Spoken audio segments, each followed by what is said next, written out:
Hi, what's up YouTube? In today's video, I'm going to be doing a repair on this Homelite edger. So what's going on with it is it's cutting on and off due to a deteriorated fuel line right over here. So I bought this little kit right here. It comes in 3 different sizes. And if you want to check it out, I'll leave the link down in the description below for it. So I went ahead and took off the gas tank. Very simple. It just had these 3 screws right here. This one, which is a torque screw, and these 2 right here were holding it down. Looked at the hoses and it looks like this is the right one to fit compared to the other ones. This one's gonna be too small, and then the other third one is way too big.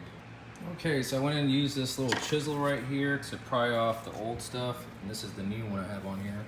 This is the old line. So I went ahead and put the gas tank back on, and I left a minimal amount of kink in there so that it doesn't get all bunched up. But this side is the longest hose, which is this piece right here, and then this one is the shortest hose right over here. You can kind of see it from the inside part. But I'm gonna go ahead and drop this back inside. There we are.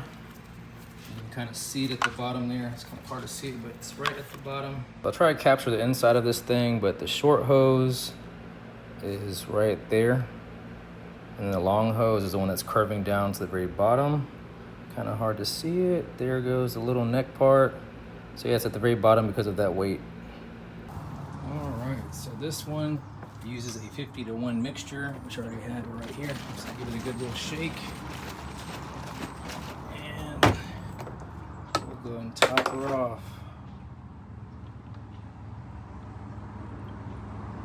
Alright, she's all full. Prime her up. And let's give her a start.